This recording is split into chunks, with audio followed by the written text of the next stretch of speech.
आंवला नवमी या अक्षय नवमी की व्रत कथा। एक राजा था और उसने प्रतिज्ञा कर रखी थी कि वह प्रतिदिन 1.25 मन आंवला दान करने के पश्चात ही भोजन करेगा। उसके यही प्रण के कारण उस राजा का नाम आंवल्य राजा पड़ गया।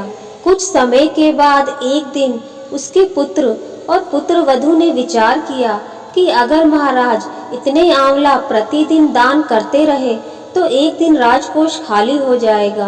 एक दिन राजा के पुत्र ने उनसे कहा कि पिताश्री, आप इस तरह प्रतिदिन आंवले का दान करना छोड़ दीजिए।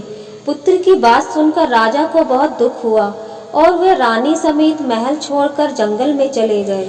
उस दिन राजा रानी आंवला दान नहीं कर सके, इसलिए उन्होंने उस दिन भोजन नहीं किया और इसी तरह भूखे प्यासे रहते हुए उन्हें 7 दिन गुजर गए।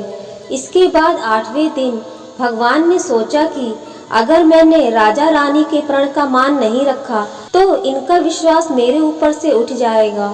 इसलिए भगवान ने उसी निर्जन वन में राजा रानी के लिए महल, राज्य और उद्यान आदि का निर्माण अपनी माया से कर दिया और वहां असंख्य आंवले के वृक्ष का बाग लगा दिया। अगले दिन जब राजा रानी सुबह नींद से जागे तो उन्होंने देखा कि उस वन में उनके राज्य से भी बहुत विशाल राज्य बसा हुआ है।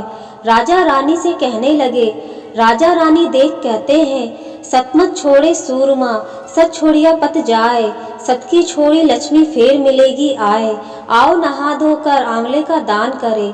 राजा रानी प्रसन्नता पूर्वक आंवले का दान करके भोजन ग्रहण किया और खुशी खुशी वहां पर रहने लगे। वहीं आंवला देवता का अपमान करने व माता पिता से गलत व्यवहार करने के कारण उनके पुत्र और पुत्रवधू के बुरे दिन आ गए।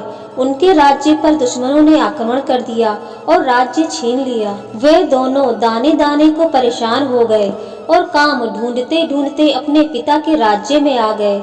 उनके हालात इतने बिगड़े हुए थे कि पिता ने उन्हें बिना पहचाने ही काम पर रख लिया। उनके पुत्र और पुत्रवधू भी नहीं सोच पाए कि उनके माता पिता अब इतने विशाल राज्य के राजा रानी हैं और उन्होंने भी अपने माता पिता को नहीं पहचाना। एक दिन उनकी पुत्रवधू रानी के बाल गूंथ रही थी कि तभी उसे रानी की पीठ पर एक मसा दिखाई दिया और उसे यह सोचकर रोना आ गया कि ऐसा मसा मेरी सास की पीठ पर भी था और हमने उन्हें आंवले का दान करने से रोका था ताकि हमारा धन नष्ट न हो जाए। आज न जाने वे लोग कहाँ होंगे।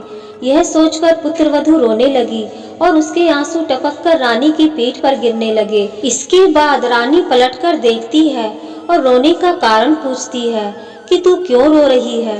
पुत्रवधू ने रानी को बताया कि जैसा आपकी पीठ पर मसा है वैसा ही मसा मेरी सास की पीठ पर भी था।